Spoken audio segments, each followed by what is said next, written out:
Hi అండి, welcome back to my channel Sreeju vlogs. ఈ రోజు అయితే మా ఇంట్లో ఫిష్ కర్రీ అండి, ఫిష్ ఫ్రై కూడా చేయబోతున్నాను.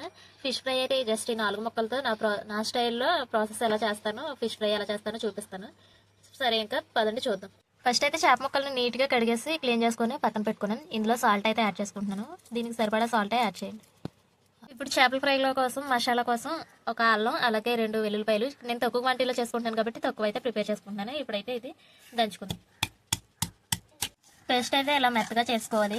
మనం రోట్లో దంచుకున్న ఫ్రెష్ అల్లం వెల్లుల్లిపాయ పేస్ట్ మనం మిక్సీలో పట్టుకున్న దానికన్నా చాలా టేస్ట్గా ఉంటుంది. ఇప్పుడు ఇదైతే ఇందులో యాడ్ చేసేసుకోండి.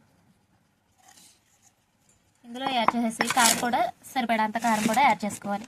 నేను తక్కువ క్వాంటిటీ చేస్తున్నాను కాబట్టి తక్కువ వేసుకుంటున్నా. మీరు చేసుకునేటప్పుడు ఎక్కువ క్వాంటిటీలో చేసుకుంటే ఎక్కువ ఇంగ్రీడియంట్స్ అనేవి వేసుకోండి. ఇలా సరిపడా కారం కూడా యాడ్ చేసుకోవాలి.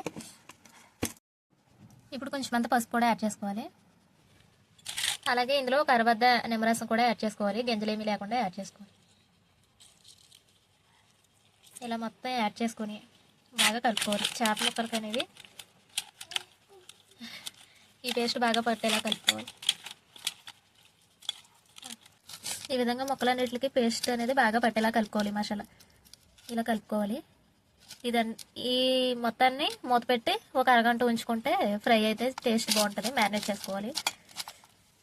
ఇప్పుడు దీన్ని మూత పెట్టి మనం ఒక అరగంట పక్కన పెట్టుకుందాం. ఇలా చేయడం వల్ల మసాలా అనేది చేప ముక్కలకు బాగా పడుతుంది. చేపలు అయితే మ్యారినేట్ చేసి 1 అవర్ అయితే అయ్యింది. ఇప్పుడు పొయ్యి మీద అయితే ప్యాన్ పెట్టుకున్నాను.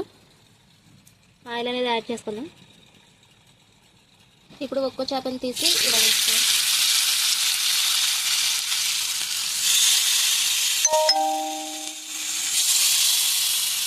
ఈ విధంగా ఫ్రై చేసుకోవాలి. ఎక్కడైనా ఆయిల్ లేనట్టుంటే ఆయిల్ అయితే యాడ్ చేసుకోండి. ఇలా లో ఫ్లేమ్లో ఫ్రై చేసుకుంటే చేప అనేది టేస్టీగా వస్తుంది. దీని మీద కొంచెం కొత్తిమీర అయితే చల్లుకుంటున్నాను. కరివేపాకు ఉంటే కరివేపాకు కూడా యాడ్ చేసుకోండి. ఎగురు కరివేపాకు లేదు. ఇప్పుడు టర్న్ అయితే చేసుకుందాం. కొండ కుదరదు. ఈ విధంగా 2 వైపులా ఇలా ఫ్రై అయ్యేలాగా వేయించుకోవాలి.